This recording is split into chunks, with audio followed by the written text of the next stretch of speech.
non-living material doesn't mean that it can't. Well, if you go by logic, I mean, let's see, we have so many. If you go by logic, Socrates was a cat. I mean, come on. It's what science works on evidence. Okay. Now, Right. and just because we don't have particular evidence suggests that life can only come from life. I mean, yeah. No, it doesn't. No, Kevin.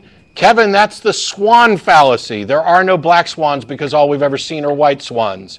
It's a demonstrable logical fallacy, and if it's the building block of your argument for the existence of God, you already lost. Okay, but listen to this. All right. How you can prove? You say the burden of proof is on me, but actually it's on you. No, it's not. Oh, really?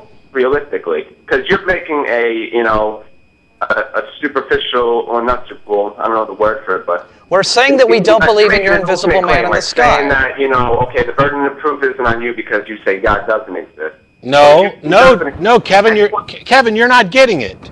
If I say to you, God doesn't exist, I have a burden of proof.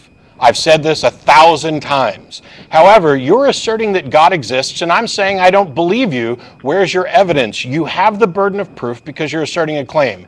And by way, Kevin,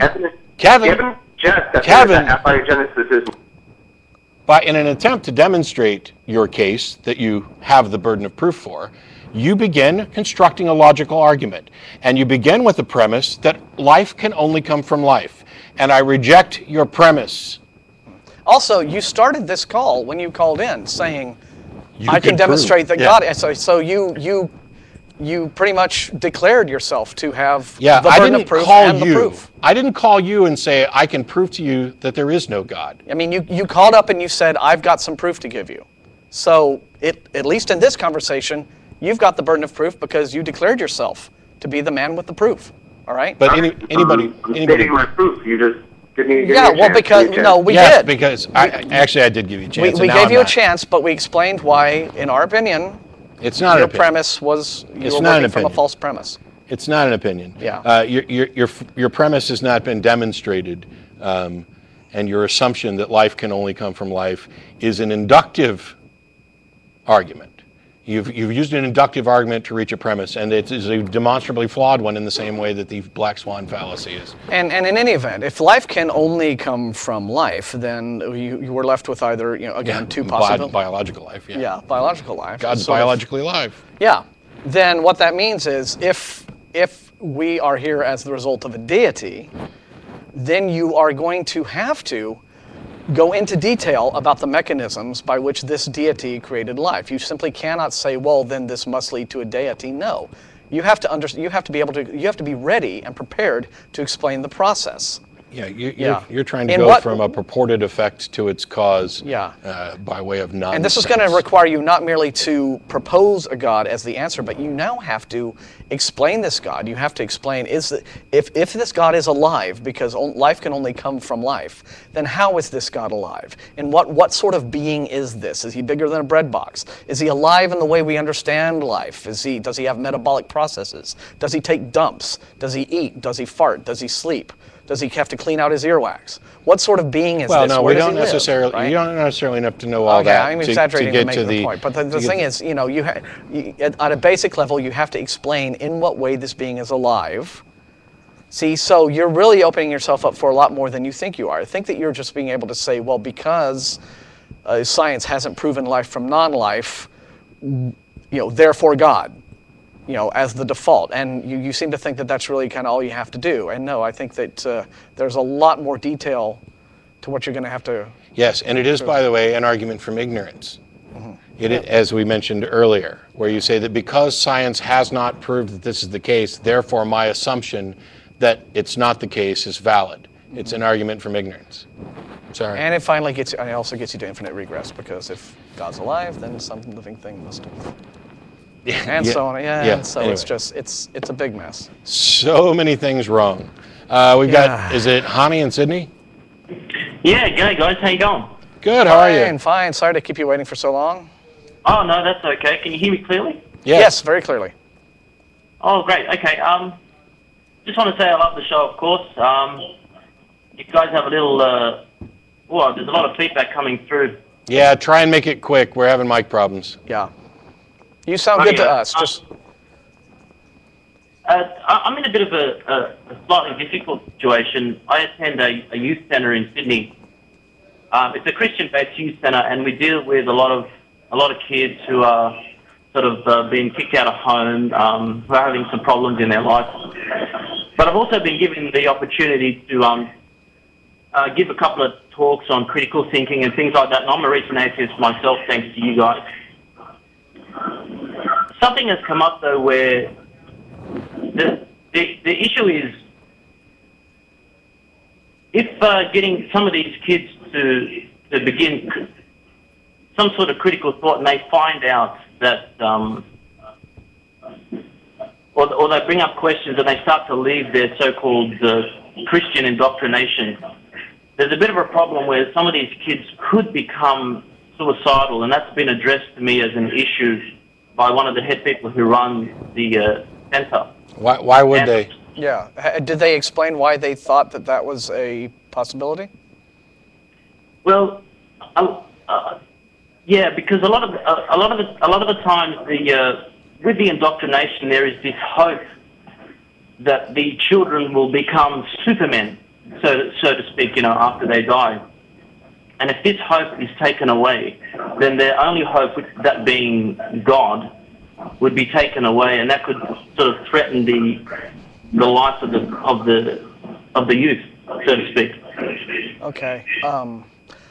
I don't know that that's necessarily all that valid a threat to worry about, but probably the best thing that I could say to sort of put your mind at ease about some of this is that, the transition from believer to unbeliever is not really like a light switch. It's a process by which the individual begins to evaluate the ideas in his head, starts thinking about it, well, maybe, it's this process over time. Now, I can see, I can imagine a situation where if you had someone who is this devotee of something, and they had based their entire life and they'd invested their entire sense of self-worth and happiness in believing this thing, right? And then suddenly it was all at once shown to them to be false, and they were deluded, and so this would naturally throw imagine someone coming home from work one day and finds their loving spouse in bed with someone else, right? That's sudden. So oh Jesus, right? I mean, that's a massive, horrible. Yeah. That's a cataclysmic sudden event. But yeah, that would make you depressed, change your whole outlook on things. It would probably make you suicidal, et cetera, et cetera, et cetera. But this, when we're talking about going from believer to unbeliever or what have you, it's not usually like that. It's a much more, There are, though, people, and I talked to Marlene Winnell at the Texas Free Thought Convention, and there's a little bit of from her in the podcast, the special podcast I did from that. There are a lot of people who suffer serious depression and other issues. She's actually dubbed it religious trauma syndrome, where when they no longer, when they acknowledge their own disbelief, they've essentially are in a position where they've lost their family, their support group, their entire social network, and this is potentially traumatizing. And then there's also the issue of people who, in addition to rejecting the theistic claims and acknowledging their atheism, also buy into existential claims, about life is now meaningless and why not end it all type of thing. I think that the issue here is complicated. I agree with Martin. I don't think it's incredibly likely that this is going to be a big thing. But those people who do find that they're suffering like this, they need to be recognized and counseled and assisted by professionals in some cases. And in many cases, it's just a matter of giving them additional information, helping them recognize, for those people who bought into some other type of nonsense, that in fact, life is what it is, and the reward is the living, and living till tomorrow is preferable to dying today, even if 100 years from now, I won't exist and none of this will matter to me. It's like the example that I've used before of I have to eat. I could stop eating voluntarily, and some people would suggest that I should do that for at least a little while. But I could stop eating because I could say, if I eat this sandwich, my body's just going to use up the parts that it can use. It's just going to need more food in a handful of hours, and I'm going to have to get rid of the waste material that I'm not using.